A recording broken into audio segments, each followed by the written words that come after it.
महाराष्ट्र के उप मुख्यमंत्री देवेंद्र फडणवीस ने सोमवार को बड़ा खुलासा किया। उन्होंने कहा कि 3 साल पहले जब उन्होंने एनसीपी के साथ मिलकर सरकार बनाई थी तो उसमें शरद पवार की भी सहमति थी। दरअसल 2019 में हुए विधानसभा चुनाव में भाजपा शिवसेना ने मिलकर चुनाव लड़ा था। दोनों ने बहुमत का आंकड़ा पार भी कर लिया था, लेकिन बाद में शिवसेना और भाजपा में बात नहीं बन पाई। इसके बाद देवेंद्र फडणवीस ने तड़के राजभवन में अजीत पवार के समर्थन के साथ सरकार बना ली थी। इस बारे में बड़ा खुलासा करते हुए उन्होंने कहा कि उस समय एनसीपी सुप्रीमो शरद पवार की सहमति से भाजपा एनसीपी सरकार के गठन की तैयारी की गई थी।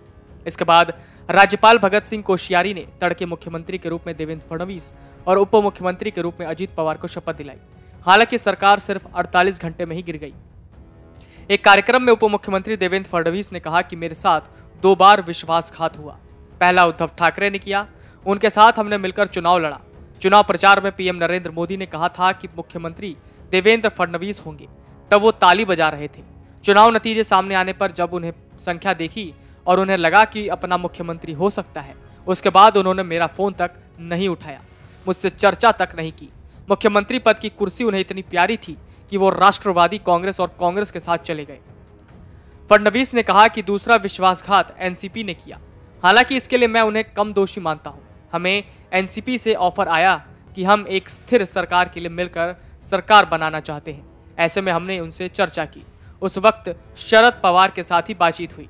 शरद पवार से चर्चा होने के बाद बातें तय हो गई, लेकिन तय होने के बाद वो कैसे बदले, ये आप सभी ने देखा है। दरअसल 24 अक्टूबर 2019 को घोषित हुए महाराष्ट्र विधानसभा चुनाव के नतीजों में बीजेपी ने 105 सीट पर जीत हासिल की थी। भाजपा के साथ गठबंधन में रही शिवसेना ने 56 सीट पर जीत हासिल की थी। गठबंधन के पास सरकार बनाने के लिए पर्याप्त सीट होने के बावजूद दोनों सहयोगी दलों के बीच मुख्यमंत्री पद को लेकर सहमति नहीं बन पाई और शिवसेना ने कांग्रेस राकंपा के साथ मिलकर सरकार बनाने के लिए बातचीत शुरू कर दी थी। गौरतलब है कि महाराष्ट्र विधानसभा चुनाव में बीजेपी ने 105 सीटों पर जीत हासिल की थी।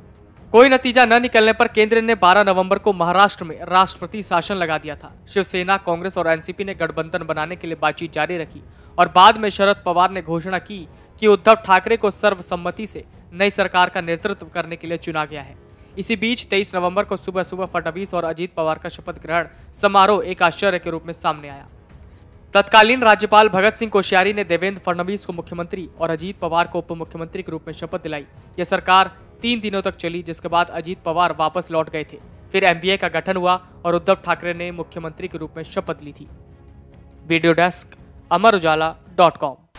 डाउनलोड करें अमर उजाला ऐप और पाएं खबरें लगातार। अगर आप ये वीडियो YouTube पर देख रहे हैं तो हमारे चैनल को सब्सक्राइब करें और बेल आइकन को दबाना ना भूलें। अगर आप Facebook पर ये वीडियो देख रहे हैं तो हमारे पेज को लाइक करें।